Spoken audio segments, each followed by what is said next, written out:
rainfall received on the particular day is not less than filling the blanks is called as a rainy day. म्हणजे सरळ त्यांना म्हणायचं आहे की rainy day म्हणजे काय, संपला विषय, एवढंच त्याला म्हणायचं आहे की रेनी डे म्हणजे काय. तर रेनी डे म्हणजे काय, यांनी ऑप्शन्स बघू. तर यांनी सांगितलं, पहिल्या याच्यात सांगितलं की बा 1 mm एवढा जर पाऊस पडला तर रेनी डे. दुसऱ्या ऑप्शन्समध्ये सांगितलं त्यानं 2 mm एवढा जर पाऊस पडला तर आपण त्याला रेनी डे म्हणू, पावसाळी दिवस म्हणू. पावसाळा आला पण रेनी डे, पावसाळा आला पण पावसाळा दिवस, त्याची डेफिनेशन्स बघा ना, सायंटिफिकली डेफिनेशन्स आहे. आणि प्रत्येक ॲग्रिकल्चर ग्रॅज्युएट असो, कृषी डिप्लोमावाला असो, त्याला रेनी डे, पावसाळी दिवस म्हणजे काय हे माहिती असणं गरजेचंच आहे.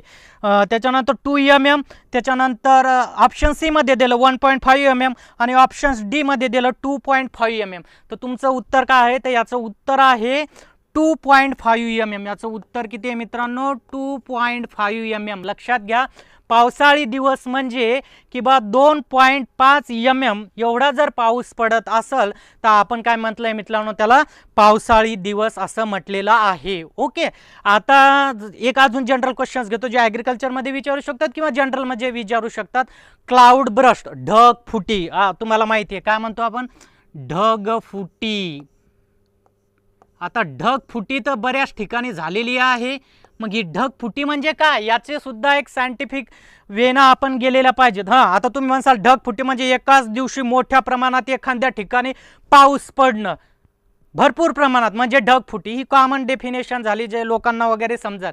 पण सायंटिफिकली जर डेफिनेशन ढगफुटीची, ज्याला आपण इंग्लिशमध्ये क्लाउड ब्रस्ट असं म्हणणार आहोत, तर ढगफुटी म्हणजे काय, जर ताशी 1000 मिलीमीटर, जर ताशी 1000 मिलीमीटर नाही, 100 मिलीमीटर, जर ताशी 100 मिलीमीटर, जर ताशी 100 मिलीमीटर, आलं का लक्षात, जर ताशी 100 मिलीमीटर एवढा जर पाऊस पडत असेल, ताशी 100 मिलीमीटर एवढा पाऊस पडत असेल, म्हणजेच आपण असंही करू शकतो, ताशी 5 इंच वेगानं किंवा ताशी 5 इंच वेगानं, एवढ्या वेगानं ताशी जर पाऊस पडत असेल तर त्याला आपण काय म्हणतो, ढगफुटी म्हणतो.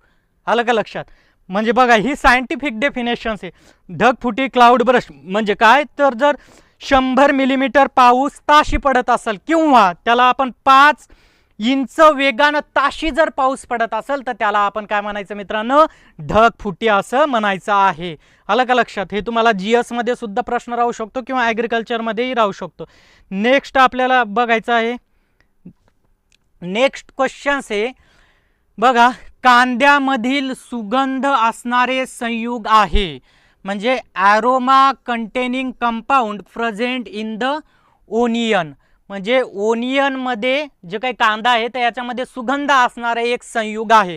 ज्यावेळेस आपण आता हॉर्टिकल्चरमध्ये घेतल्या जाईल, मॅडम घेतील, त्यावेळेस आपल्याला सांगतील की जे वाचन, मी कशासाठी अनालिसिस करत आहो की जर आज त्यांनी म्हणलं कांद्यामध्ये हे, तर उद्या लसणामध्ये विचारू शकतात, त्याच्यानंतर तुम्हाला कॅप्सिसिनमध्ये विचारू शकतात. ह्या असे प्रश्न तयार होतात, याच्यासाठी आपण प्रिव्हियस क्वेश्चन्स घेत आहोत. तर बघा, तर याच्यात त्याने ऑप्शन्स दिलेला आहे. पहिला ऑप्शन्स दिला डाय अलाइल डायसल्फाइड, इंग्लिश आणि मराठीवाल्यासाठी सारखंच आहे, म्हणून मी बऱ्याच वेळा सांगतो की डिप्लोमावाल्यांनी सुद्धा, डिप्लोमाचे स्टुडंट जे आहेत पदविका धारण केलेले, त्यांनी सुद्धा इंग्लिशमधले काही वर्ड लक्षात ठेवणं गरजेचं आहे.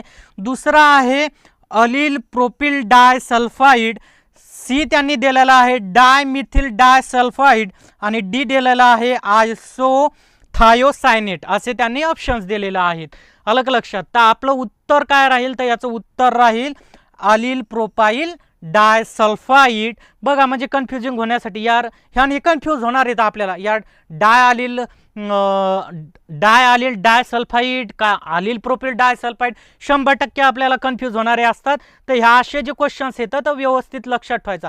आणि दुसरी गोष्ट, मी माझे जे व्हिडिओ टाकतो तर त्याच्यामध्येही सुद्धा सांगतो, इथं सुद्धा या सरांच्या प्लॅटफॉर्मवरही सुद्धा सांगतात, सरही सांगतात, सर आपल्याला माहिती आहे खूप मोठी व्यक्ती येतं, तर या प्लॅटफॉर्मवरही सांगतो, ज्याला एका क्वेश्चनचं महत्त्व आहे, ज्याला एका क्वेश्चनचं महत्त्व कळल, एक क्वेश्चन्सचं ज्याला या स्पर्धा, म्हणजे ही जी काय आता सरळ सेवा भरत्या चालू आहे, ज्याला एका प्रश्नाचं महत्त्व कळते, जो एका प्रश्नासाठी जर हे करत असेल म्हणजे त्याचा तेवढे घंटे अभ्यास करत असेल तोच सक्सेस आहे. नाही तर मी हा पोर्शन सोडून देतो हे मला जमत नाही हो, त्याच्यासाठी नाहीतच या जागा. 75 काय 1,00,000 जागा आल्या तरी त्या व्यक्तीसाठी ह्या जागा नाहीत, ज्याला एका एका प्रश्नाचं महत्त्व माहिती आहे मागतं त्याच्यासाठी ह्या जागा आहेत. चला नेक्स्ट क्वेश्चन्स घेऊ. नेक्स्ट क्वेश्चन्स आहे व्हॉट इज इन्फिल्ट्रेशन रेट. इंग्लिशमध्ये वाल्या, मराठीवाल्यांसाठी अंतरसरण दर म्हणजे काय. तर थोडं मराठीवाल्यासाठी म्हणजे अंतरसरण दर हे आता त्यांनी वाचलेलं असेल. तर बघा, तर व्हॉट इज इन्फिल्ट्रेशन रेट. तर बघा, तर इन्फिल्ट्रेशन रेटमध्ये याने ऑप्शन्स दिलेला आहे. ए मध्ये म्हणते की बा lateral movement of the water म्हणजे पाण्याचे पार्श्व चलन. बी मध्ये म्हणते की बा downward movement of the water म्हणजे पाण्याच्या खालच्या दिशेने हालचाल होणे. सी म्हणते की बा the distance travel by the water through the soil column per unit time म्हणजे वेळेच्या प्रति एकेकात पाणी मृदेच्या स्तंभातून कापत असलेले अंतर. आणि डी मध्ये म्हणते की movement of the water between the soil particle म्हणजे मृदेच्या कणादरम्यान होणारी पाण्याची हालचाल. असे त्यांनी ऑप्शन्स दिलेला आहे. तर व्हॉट इज इन्फिल्ट्रेशन रेट, तर तुम्हाला उत्तर फाइंड आउट करायचं. तर याचं उत्तर आहे इन्फिल्ट्रेशन्स किंवा अंतरसरण म्हणजे काय, तर downward movement of the water. Downward movement of the water म्हणजे पाण्याची खालच्या दिशेने जी काही हालचाल आहे तर ती म्हणजेच इन्फिल्ट्रेशन्स रेट. तीच म्हणजे काय, इन्फिल्ट्रेशन्स रेट. आता तुम्हाला अजून इथं काही आपण गोष्टी जर बघितल्या तर आपल्याला माहिती असणं खूप गरजेचं आहे. आता ज्यांनी इथे इन्फिल्ट्रेशन्स रेटची डेफिनेशन्स विचारली, त्यांनी जर पर्कोलेशनची विचारली, ज्याला मराठीत आपण पाझरणे म्हणतो, त्यांनी जर पर्कोलेशनची विचारली, त्यांनी जर लिचिंगची विचारली, त्यांनी जर हायड्रॉलिक कंडक्टिव्हिटीची जर विचारली, एका जर बॅचला त्यांनी इन्फिल्ट्रेशनची विचारली, दुसऱ्या बॅचला त्यांनी जर पर्कोलेशनची विचारली तर ते सुद्धा आपल्याला कन्सेप्ट क्लिअर करायचे आहेत मित्रांनो. तर बघा, जे काही इन्फिल्ट्रेशन्स रेट आहे तर याची तुम्ही डेफिनेशन्स बघितली आहे. पर्कोलेशनची काय, आता इथं कन्सेप्ट घेतो मी पर्कोलेशन्स. ओके, आता इथं घ्यावं लागलो मी पर्कोलेशन्स.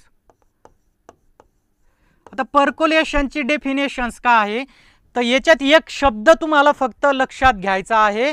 अलग लक्षात, पर्कोलेशन ज्याला आपण पाझरणे मराठीत म्हणतो, तर याच्यात काय, the process by which water moves downward.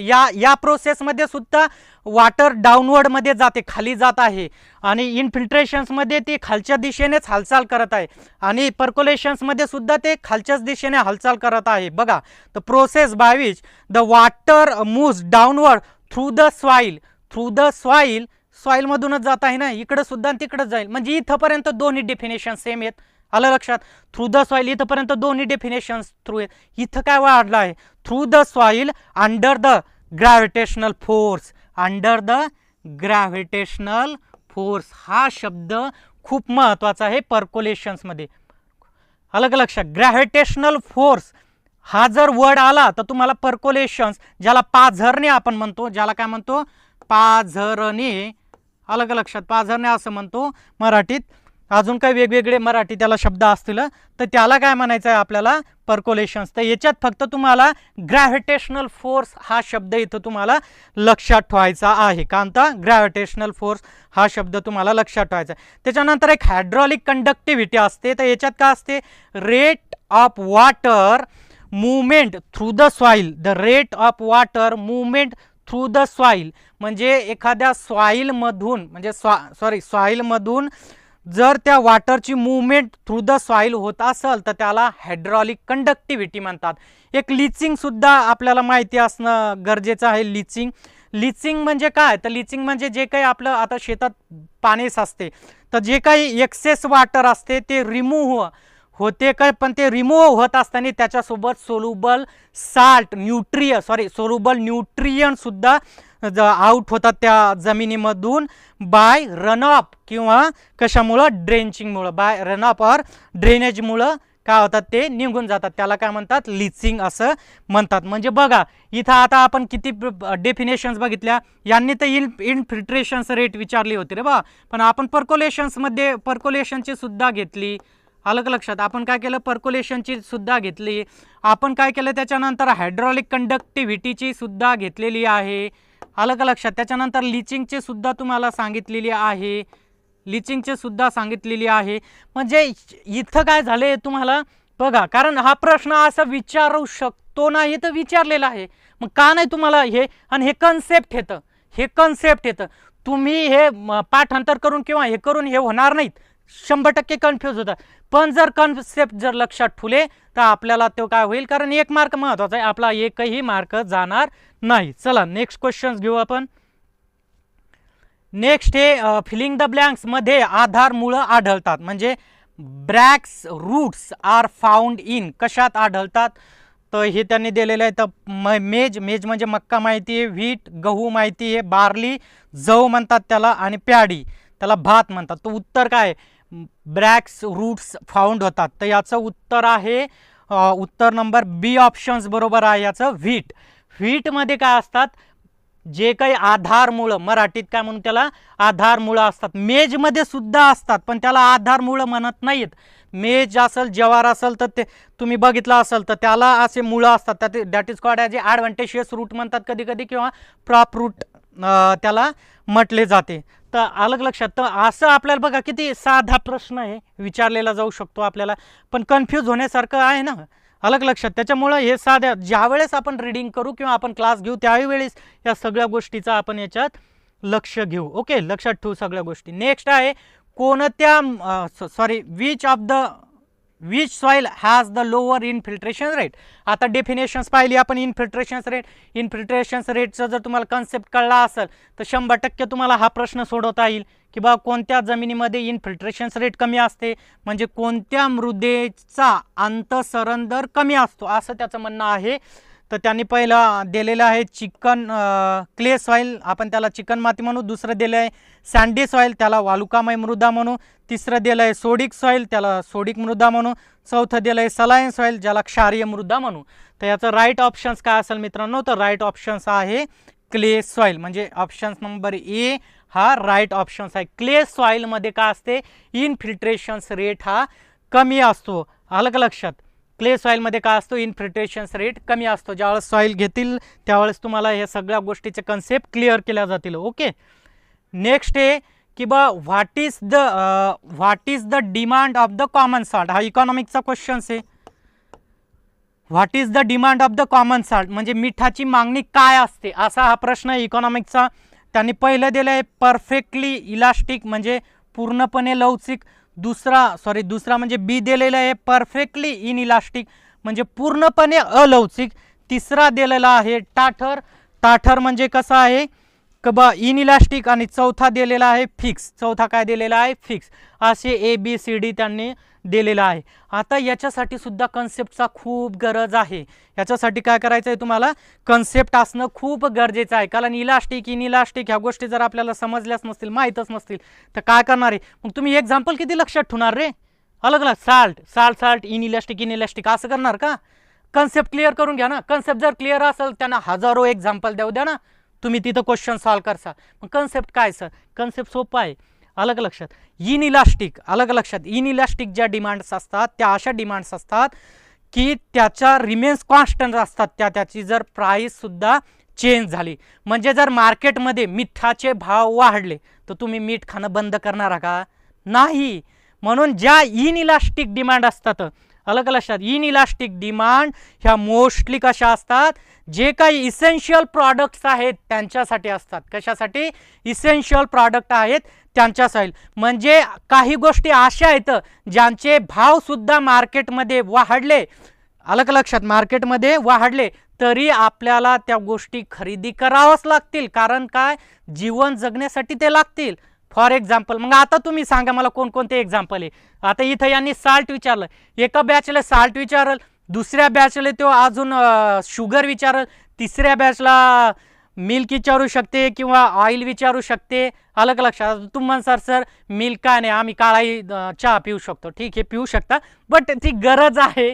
अलग लक्षात. तुम्ही ब्लॅकही टी घेऊ शकता, पण ती इसेन्शियलमध्ये ती येते. म्हणजे इसेन्शियल म्हणजे इनइलास्टिक म्हणजे काय, अलवचिक म्हणजे काय मित्रांनो, तर त्याच्या ज्या काही डिमांड असते अलग लक्षात ते कॉन्स्टंट असते, अलग लक्षात म्हणजे मार्केटमध्ये भाव वाढले तरी ते कॉन्स्टंट. आता टोमॅटोचे भाव वाढले तर टोमॅटो लोकांनी काय केलं तर बऱ्याच लोकांनी ते घेतले नाही आहे, कारण माहिती आहे भाजीसाठी ते गरजेचं आहे. पण टोमॅटो खाल्लं नाही 1 महिना तर आपण काय जिवंत नाही राहणार अशी तर गोष्ट नाही आहे. टोमॅटोच्या ऐवजी दुसरीच भाजी खाऊ, अलग लक्षात. टोमॅटोच्या ऐवजी काय करू, दुसरी भाजी खाऊ. टोमॅटोचे भाव स्वस्त होणारच आहेत आता पुढच्या महिन्यात, कारण मार्केटमध्ये टोमॅटो आलेले आहेत. तर ही गोष्ट आपल्याला लक्षात घ्यायची. म्हणजे कन्सेप्ट काय आहे की एखादी एक लक्षात ठेवायचं, जे इसेन्शियल प्रॉडक्ट आहेत ना, इसेन्शियल प्रॉडक्ट आहेत तर याच्यासाठी पाहिजेत. इसेन्शियल जे प्रॉडक्ट आहेत तर यांच्यासाठी इनइलास्टिक डिमांड असते. आता फॉर एक्झाम्पल जर 4 व्हीलर गाड्या असतील, त्याची जर किंमत 2 लाखानं 3 लाखानं वाढली तर ते घेणं गरजेचंच आहे का? ती नसेल तर तुम्ही जगू शकता तरी सुद्धा. मग ती कशात येईल, समजा त्या ज्या लक्झरी गोष्टी झाल्या तर त्या परफेक्टली इलास्टिकमध्ये येतील. त्या कशात येतात, परफेक्टली इलास्टिक. ॲक्च्युअली हा आहे इकॉनॉमिक्सचा, मी बॉटनीचा, पण असं काय नाही, ॲग्रिकल्चरमध्ये आपण सगळं शिकलेलो आहोत. आपल्याला सगळ्या, आणि हे बेसिक आहे ॲग्रिकल्चरचं, आपल्याला बेसिकसुद्धा माहिती असणं खूप गरजेचं आहे. नेक्स्ट क्वेश्चन आहे, what is the form of loan given to the farmer under the crop loan system. हा इकॉनॉमिक्सचाच एक प्रश्न विचारलेला आहे. कर्ज यंत्रणेखाली शेतकऱ्याला कोणत्या प्रकारचे कर्ज दिले जाते. हा एक अभ्यास न करताही म्हणजे एक कॉमन सेन्स वापरला तर आपण हा प्रश्न सोडू शकतात. याचे जे लेवल राहणार आहे तुम्हाला आज आताही सांगतो की या लेवल 3 लेवलमध्ये त्यांनी जसं सांगितलं होतं तसेच याच्यातले सिंपल, मीडियम आणि हाय लेवल राहणार आहे. तर मित्रांनो हे प्रश्न सगळेच जण सॉल्व करणार आहेत, जेवढे कृषी सेवकला बसतील ते सॉल्व करणार आहेत. मीडियमवाले सुद्धा 60% मुलं मीडियमवाले सुद्धा प्रश्न सॉल्व करणार आहेत. पण जिथं हे हायर लेवलचे जिथं ज्यांना क्वेश्चन्स बनतील त्यांचा रिझल्ट आहे, त्यांचा काय मित्रांनो रिझल्ट आहे, त्यांचा निकाल आहे ते त्या लिस्टमध्ये आहेत. म्हणून हे तर सगळे येतील. मग आपल्याला बाहेर सोपाच तर होता पेपर, अरे पण त्यांनी जे काही त्याच्यातले 15 ते 20 प्रश्न विचारले होते तर हे प्रश्न जर टफ असतील, हाय लेवलचे असतील, तुला किती आले त्याच्यातले, कारण ते हे हाय लेवलचे प्रश्न आलेले तर तो फॅक्टर ठरवल की तुम्ही लिस्टमध्ये आहात का नाही आहे. हां, तसं तर तुम्ही लिस्टमध्ये राहणार, कारण तुम्ही परीक्षा दिले म्हणजे लिस्टमध्ये आहात. पण ज्या जागा आहेत त्या जागामध्ये आपलं नाव आहे का, म्हणजे ज्या जागा त्याच्यात असणं गरजेचं आहे, नाही तर तसे लिस्टमध्ये असून काय फायदा नाही. ओके, चला नेक्स्ट क्वेश्चन्स घेऊ आपण. नेक्स्ट हे की what is the other name of overhead charges. म्हणजे याला ओव्हरहेड चार्जेसला मराठीत म्हणतात वरकड खर्चाचे दुसरे नाव काय आहे. तर हा सुद्धा इकॉनॉमिक्सचा प्रश्न विचारलेला आहे, अलग लक्षात. आता तुम्ही म्हणसाल सर इकॉनॉमिक्सचे, तर इकॉनॉमिक्स नाही बाकीच्याही सब्जेक्टला मेजर सब्जेक्ट तुम्हाला एकदा सांगून देतो. मेजरमध्ये तुमचा एक ॲग्रोनॉमी येईल, त्याच्यानंतर तुमचा बॉटनी येईल, त्याच्यानंतर तुमचा सॉईल येईल, तुमचा हॉर्टिकल्चर येईल, अलग लक्षात. या सब्जेक्टचेही क्वेश्चन्स असतील. आणि एक्सटेन्शन इकॉनॉमिक्सला सुद्धा इम्पॉर्टन्स दिलेला आहे. एक्सटेन्शन झालं इकॉनॉमिक्सला सुद्धा इम्पॉर्टन्स आहे. म्हणजे हे जे काही विषय येतं तर याची व्यवस्थित तयारी करा थोडं. तर यांनी विचारलं आहे की बा वर्कड खर्चाचं दुसरं नाव काय. ए मध्ये म्हणत आहे फिक्स कॉस्ट म्हणजे निश्चित खर्च, बी मध्ये म्हणत आहे व्हेरिएबल कॉस्ट म्हणजे बदलणारा खर्च, सी मध्ये म्हणत आहे टोटल कॉस्ट म्हणजे एकूण खर्च, आणि डी मध्ये म्हणत आहे मार्जिनल कॉस्ट म्हणजे सीमांत खर्च. तर याचा राईट आन्सर आहे तर याला म्हणतात व्हेरिएबल कॉस्ट. म्हणजे जे काही आपण हे प्रश्न याच्याहीसाठी आहेत आपल्याला की ज्या वेळेस आपण एखादा टॉपिक आम्ही सुद्धा घेणार आहोत तर तो टॉपिक घेताना आम्ही या सगळ्या प्रश्नाचा स्टडी केलेला राहील. छोट्या छोट्या गोष्टी सोडायच्या नाहीत, आम्ही सुद्धा सोडणार नाही, कारण आपल्याला एक क्वेश्चन्स महत्त्वाचा आहे. ओके, चला next. Give an example for the straight fertilizer. म्हणजे स्ट्रेट फर्टिलायझरचं एक्झाम्पल द्या, म्हणजे प्रत्यक्ष खतांचे उदाहरण द्या. तर आपल्याला माहिती आहे सॉईलचा क्वेश्चन्स आहे. सॉईलमध्ये जर आपण ते NPK जे आपले प्रायमरी मूलद्रव्य आहेत NPK, तर याच्यानुसार यांनी हे क्लासिफिकेशन्स केलेलं आहेत, मेजर किती आहेत त्याच्या. तर आपल्याला माहिती आहे त्याचे प्रकार पडले आहे. स्ट्रेट फर्टिलायझर पडलेला आहे म्हणजे सरळ खत पडलेला आहे, कंपाऊंड पडलेला आहे आणि एक मिक्स पडलेला आहे. तर याचे हे प्रकार पडलेले आहेत. तर आपल्याला याने हा प्रश्न विचारला म्हणजे फर्टिलायझरवरही 1 2 2 3 मिनिमम 3 प्रश्न तरी समजून घ्या, असणार म्हणजे असणार. तर बघा, तर हे याने प्रश्न विचारला आहे. तर मग स्ट्रेट फर्टिलायझर कोणतं आहे याचं, तर हा प्रश्न आहे ना, ह्या कशात येणार आहे, हा येणार आहे तुमच्या सिंपलमध्ये येणार आहेत की हे सगळेजण याचे उत्तर देणार आहेत. सगळेजण म्हणजे कोण, तर जवळपास 80 ते 90% लोक यांचं उत्तर देणार आहेत. अलग लक्षात. म्हणून त्याच्यामुळं हा आपल्याला प्रश्न येत आहे. हां, ती चांगलीच गोष्ट आहे, पण अति असं हे करण्याची गरज नाही आहे, कारण जिथं हार्ड प्रश्न राहतील तिथं प्रश्न येणं गरजेचं आहे.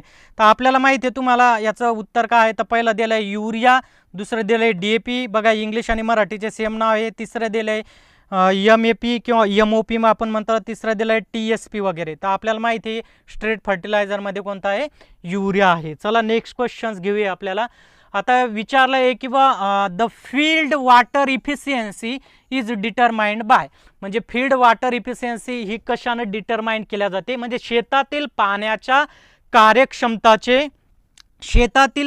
कार्यक्षमतेचे निर्धारण कसे करण्यात येते, असा हा प्रश्न आहे. अलग लक्षात. तर याच्यामध्ये त्यांनी पहिलं दिलेलं आहे. थोडा जर प्रश्न बघितला तर थोडा स्टक होसाल तुम्ही. अलग लक्षात. काय करसाल, स्टक होसाल. म्हणजे कारण तुम्हाला हे मराठी इंग्लिशमध्ये दोन्ही जर बघितलं तर 100% तुम्ही तिथं थोडं स्टक होसाल की नेमकं कुठं येतं. हे थोडे जे प्रश्न येतं तर हे प्रश्न येतात तुमच्या हाय लेव्हलमध्ये. कोणते हाय लेव्हलमध्ये हे प्रश्न येतात. अलग लक्षात. तर याच्यात म्हणते की water transpired by the crop minus water applied to the field, म्हणजे पिकाने उत्सर्जित केलेले पाणी मायनस शेतात दिलेले पाणी. म्हणजे आपण शेतात पाणी द्यायचं आणि ते पिकानं उत्सर्जित करायचं ट्रान्सपिरेशनच्या सहाय्यानं. तर याच्यातून ते मायनस करायचं. दुसरा काय म्हणते की water absorb by the crop, म्हणजे water absorb by the crop divided by, हे प्लस नाही आहे तर हे डिवायडेड बाय आहे, भागाकाराचं चिन्ह आहे. Water applied to the field into the 100, म्हणजे काय, पिकानं शोषून घेतलेले पाणी भागीला शेतात दिलेले पाणी गुणीला 100. अलग लक्षात. नंतर सी मध्ये दिलेलं आहे की water absorb by the crop, म्हणजे जे काही वॉटर ॲब्सॉर्ब करतात क्रॉप मायनस करायचं water applied to the field, म्हणजे पिकाने शोषून घेतलेले पाणी मायनस शेतात दिलेले पाणी. आणि चौथं त्यांनी जे दिलेलं आहे D, water transpired by crop भागीला water applied to a field, अलग लक्षात, इन टू द 100 असं दिलेलं आहे त्यांनी. तर याचं राईट आन्सर आहे की water absorb by the crop divided by water applied to the field into the 100, म्हणजे B याचं काय आहे, राईट आन्सर आहे. चला नेक्स्ट, हे जे क्वेश्चन सांगितले हे टप लेवल क्वेश्चन्समध्ये येतात. नेक्स्ट आहे की which of the following is not reasons of A acid soil formations. प्रश्न काळजीपूर्वक वाचायचा, अति घाई करायची नाही, वेळ आहे घाई करायची नाही. अलग लक्षात. कारण बाहेर आल्यावर जर तुम्हाला कळलं माझा यार हो सिली मिस्टेकनं प्रश्न चुकलेला आहे तर त्याला माफी नाही. म्हणजे त्या लिस्टमध्ये कदाचित तुम्हाला माहिती आहे 1 मार्कानं ते किती डिस्टन्स राहते. त्याच्यामुळं काळजीपूर्वक वाचायचा. त्याचं म्हणणं काय आहे ते लक्षात घ्यायचं आहे. याचा म्हणणं असं आहे की खालीलपैकी कोणत्या कारण आम्लयुक्त मृदा तयार होण्यास कारणीभूत नाही. अलग लक्षात, नाही म्हणते. मग आता आपण प्रश्न ऑप्शन्स वापरतो. पहिलं म्हटलंय only the leaching due to the heavy rainfall, म्हणजे फक्त अतिपर्जन्याने पाझरणे हे म्हटलंय. दुसरं त्यांनी म्हटलेलं आहे की only the ammonium sulphate and the ammonium nitrate fertiliser, म्हणजे फक्त अमोनियम सल्फेट आणि अमोनियम नायट्रेट खतं वापरल्यामुळं. तिसरं त्यांनी दिलेलं आहे only some are the developed by the parent materials like the gabbro dolerites and contribute to the soil acidity, म्हणजे फक्त जी माती, याला मराठीत काय नाव दिलं, गब्रू, अलग लक्षात, डोलोनाइट अशा खडकापासून तयार झालेली असते ती. आणि शेवटचं दिलं ऑल ऑफ द अबो. तर तुम्ही असा एक कन्सेप्ट ठरवून द्याचा, मॅक्झिमम ऑल ऑफ द अबोच मारा. अरे नका तसं ठरवू, तुम्हाला माहिती असेल, म्हणजे आज कोणतरी सांगते की ऑल ऑफ द अबोच मारून यायचे, मॅक्झिमम तेच उत्तर असतात. अरे नसते असं, कारण तुम्हाला माहिती असेल तरी ऑल ऑफ द अबो मारायला जाऊ नका. जे माहिती नाही येतं तिथं प्रयत्न करा, पण जे माहिती येतं तर त्याचं कशाला हे करता. तर याचं उत्तर दिलेलं आहे फक्त हे दिलेलं आहे C. अलग लक्षात. तर C हा कारणीभूत नाही, बाकी हे सगळे कारणीभूत हो. मग प्रश्न कसा तयार होऊ शकतो, असाही प्रश्न तयार होऊ शकतो. Which of the following reasons of A acid soil formation, म्हणजे ॲसिड आम्लयुक्त जमीन तयार होण्यासाठी कोणकोणते कारण आहेत, याच्यात एखादा ॲड करून दिलं की झाला प्रश्न तयार. अलग लक्षात. असा आपल्याला अभ्यास करायचा आहे. चला नेक्स्टमध्ये दिलं आहे की what is the freezing temperature of the garlic, म्हणजे लसणाचे गोठण्याचे तापमान काय आहे. तर बघा ह्या तुम्हाला ज्या गोष्टी येतात इथं परफेक्टच पाहिजेत. अलग लक्ष, इथं तुम्हाला माहीतच पाहिजे परफेक्टली काय आहे उत्तर. तर बघा -5 डिग्री सेल्सिअस, -4 डिग्री सेल्सिअस बीला दिलं, सीला दिलं -15 डिग्री सेल्सिअस आणि डीला दिलं आहे -14 डिग्री सेल्सिअस. तर याचा राईट आन्सर दिलेला आहे, तर राईट आन्सर दिलेला आहे बी. अलग लक्षात, राईट आन्सर दिलेलं आहे त्याचं बी, -4 डिग्री सेल्सिअस एवढं आपल्याला पाहिजेत. ओके. त्याच्यानंतर नेक्स्ट क्वेश्चन बघा. Next question say which of the following is the cam plant, म्हणजे खालीलपैकी कोणते कॅम वनस्पती आहे. आता बघा इंग्लिशमध्ये काय केलं यांनी, इथं कॅमच लिहिलेलं आहे, म्हणून मी सांगत आहे की इंग्लिशमध्ये जे काही डिप्लोमाधारक विद्यार्थी आहेत त्यांनी सुद्धा काही इंग्लिशचे वर्ड ॲज इट इज लक्षात ठेवा, कारण हे असंच विचारणार आहेत. आता कॅम म्हणजे काय, क्रॅसुलिक ॲसिड मेटाबॉलिझम्स आपल्याला माहिती आहे, मी बॉटनीमध्ये तुम्हाला डिटेल घेणार आहे. अलग लक्षात. तर यांना पहिला ऑप्शन्समध्ये दिलेला आहे शुगर केन म्हणजे ऊस, दुसरं दिलं आहे कॉटन म्हणजे कापूस, तिसरं दिलं आहे पायनॅपल आणि चौथं दिलं आहे क्युकुंबर म्हणजे काकडी. अलग लक्षात.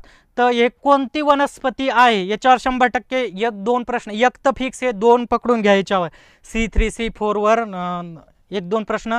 तर याचं एक्झाम्पल आहे, सॉरी याचं राईट आन्सर आहे पायनॅपल म्हणजे अननस हे राईट आन्सर आहे. तर कॅममध्ये तुमचं पायनॅपल सुद्धा येते, त्याच्यानंतर तुमचं कॅक्टस येते, अलोव्हेरा येते, त्याच्यानंतर स्नेक प्लांट एक आहे ते सुद्धा स्कॅम्पमध्ये येते. मग हे शुगर केन जे आहे तर हे जाईल C4 मध्ये, शुगर केन जाईल C4 मध्ये, कॉटन जाईल C3 मध्ये. अलग लक्ष, हे C3 मध्ये. अलग लक्ष. आणि दुसरं कॅम प्लांटचं एक अजून वैशिष्ट्य आपल्याला माहिती आहे, जे काही कॅम प्लांट आहे याचा जो स्टोमॅटा असतो तो नाईटला काय असतो, ओपन असतं मित्रांनो. अलग लक्षात, नाईटला काय करतात ते ओपन करतात जनरली, याच्या विरुद्ध आपण ते असते C3चे वगैरे. आता C3 प्लांट्स आपल्याला माहिती आहे, C3 प्लांट्समध्ये सिरियल्स जसं व्हीट झालं, राईस झालं. आता इथं एक आलं म्हणून सांगतो, एक बघा शुगर केन हे जे आहे तर C4 मध्ये दिलं आहे, पण बीटरूट म्हणजे ज्याला आपण शुगर बीट म्हणतो, मराठीत शुगर बीट म्हणतो, तर हे शुगर बीट जे आहे मित्रांनो तर हे C3 मध्ये येते. अलग लक्षात, हे C3 मध्ये येते. मी सगळं व्यवस्थित घेईल कारण मला माहिती आहे फिजिओलॉजीवर तुम्हाला C3 C4 short day long day, climatic non climatic, फिजिओलॉजीच्या फोटोसिंथेसिस रिस्पिरेशन्स, याच्यातल्या बऱ्याचशा गोष्टी जे आपल्याला क्वेश्चन्स असतील असेच, आपल्याला थेरॉटिकल पेपर नाही लिहायचं आहे, त्याच्यामुळं आपल्याला जे क्वेश्चन्स असतील ते असेच घ्यायचे. मग तुमचा प्रश्न राहील सर तुम्हाला कसं काय माहिती हे क्वेश्चन्स असतील, तर आम्ही अभ्यास करू ना, आम्ही अभ्यास केलेला आहे आणि अजून करू. हे मागचे क्वेश्चन्स प्रिपेअर करू, IBPSनं घेतलेले A4 बघू, हे सगळे म्हणजे परीक्षा ज्या आता होतात किंवा आता परीक्षेला जे कॉमन प्रश्न विचारतात, कारण हे सेटर जे करणारे राहतील ते सेटर ॲग्रीचे तज्ज्ञच असणार आहेत. अलग लक्षात.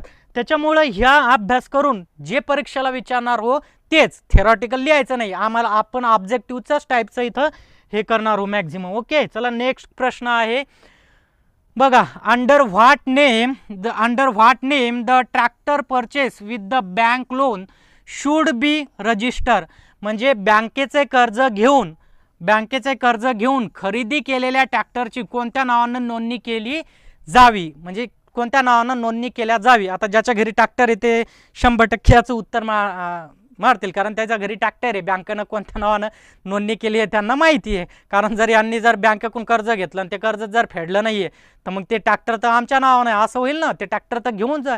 त्याच्यामुळं काय करते बँक, दोघायचंही नाव ठेवते, कारण काय जर याने जर कर्ज फेडलं नाही तर ते ट्रॅक्टर त्याचं घेऊन जाते. बऱ्याच जणांचं ट्रॅक्टर घेऊन जाते, काही शेतकऱ्याचा असतील, आपल्याला बरेच जण उदाहरण ऐकलेले आहेत. मग हा प्रश्न आहे तर हा एकदम सोप्या प्रश्न, सिंपल प्रश्नामध्ये ते बँकेचं. आता ट्रॅक्टर जर आपण घेत आहोत तर नुसतं बँकेचंच नाव कसं काय देईल, त्याच्यामुळं थोडं डोकं लावायचं यार, हे प्रश्न कॅन्सल होईल. बँकेचंच नाव ठेवून ते ट्रॅक्टर मिरवणार आहे का, आणि आपण तर काही मॉर्गेज बिन ठेवत आहे, त्याच्यामुळं इथं डोकं लावायचं थोडं. त्याच्यानंतर कर्जदाराचं, आता बँकेकडून लोन घेत आहे जोपर्यंत भेटत नाही तर कर्जदाराचं कशाला टोटली ठेवईल का नाही. त्याच्यानंतर दिलेलं आहे बँक आणि बारोवर. हां, हे बरोबर आन्सर आहे, बँक आणि बारोवर म्हणजे बँकेचं सुद्धा आणि कर्जदाराचे सुद्धा दोघांच्या नावानं हे नोंदणी केली जावी म्हणते. दोघांच्या नावानं नोंदणी केली जावी असं म्हणते. आता सध्या जर तुमच्याकडे घरी ट्रॅक्टर असतील तर नसतील तुम्ही दिलेले आहेत. आणि हमीदार काय करणार आहे याच्यात, अलग लक्षात. हमीदाराचं काही खरं नसते, ते कधी काय बदलतील पार्टी सांगता येत नाही. त्याच्यामुळं याचं उत्तर राहील बँक आणि बारोवर्स. नेक्स्ट आहे की what is the bio inoculants use for the seed treatment of the pearl seed crop. प्रत्येक जण म्हणजे 100 आपण म्हणू प्रत्येक जण म्हणजे जवळपास 80 ते 90% मुलं याची उत्तरं देतील.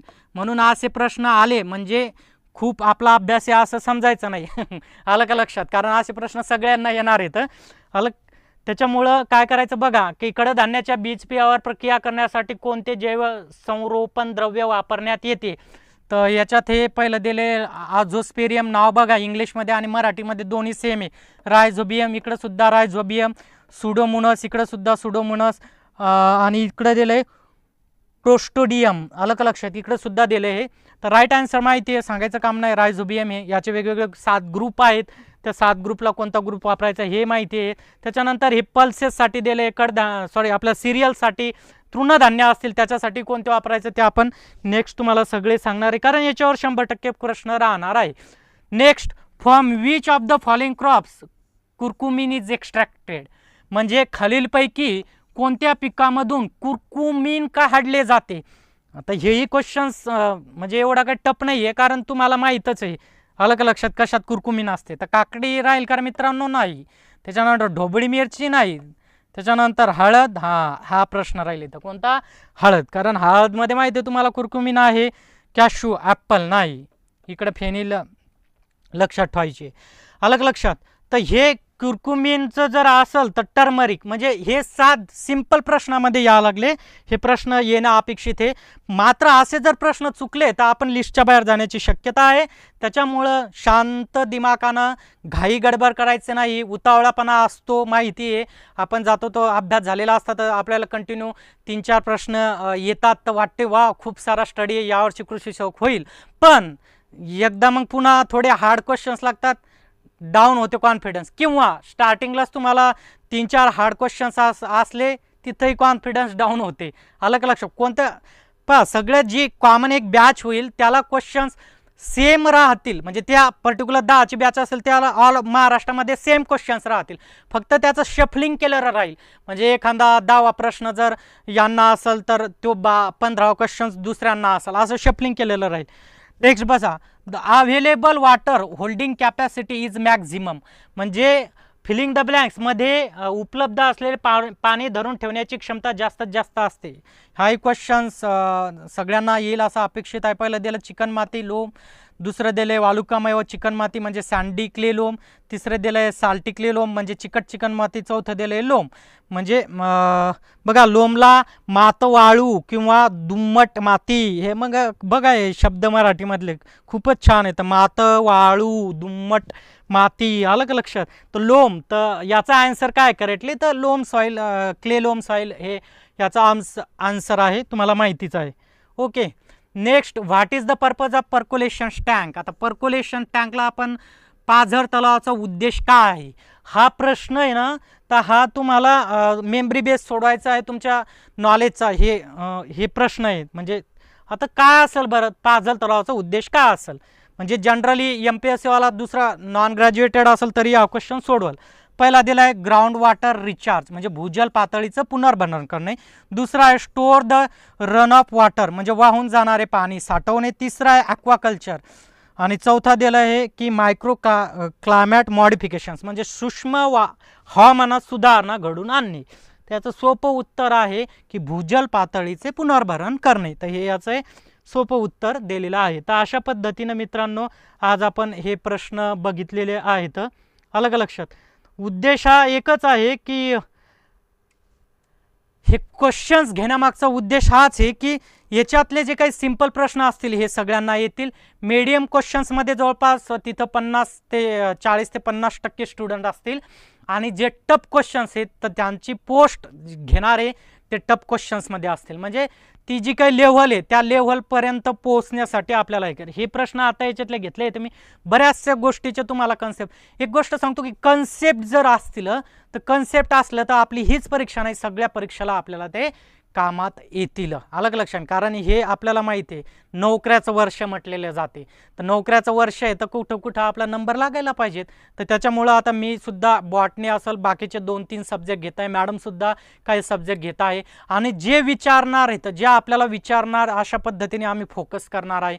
आणि दुसरी तर तुम्हाला माहिती आहे बाळासाहेब शिंदे सर मराठी इंग्लिश, तिकडेही दुर्लक्ष करायचं नाही आहे, कारण तेही मार्क आहेत. मराठी इंग्लिश तर बाळासाहेब शिंदे सरांचंच आहे, तुम्ही सगळेजण त्यांचे बुक वाचता, महाराष्ट्रात कोण नाही ओळखत त्यांना, तर ते तर आज तुम्ही तिथं म्हणजे तिकडलेही मार्क तुम्हाला जाऊ द्यायचे नाहीत. हे तर 60 आहेतच, 50+ लिहून ठेवायचं तुमच्या बोर्डवर, 50+. आलं लिहून तर ठेवा रे 50+, बघा ना मग अभ्यास करसाल तसा. आणि इकडलं जे काही 80 राहतील तर इकडं सुद्धा आपल्याला हे करायचं, थोडं GS मध्ये होऊ शकते पण बाकीचं नाही. ओके, तर चला आज आपण इथं थांबू. ओके.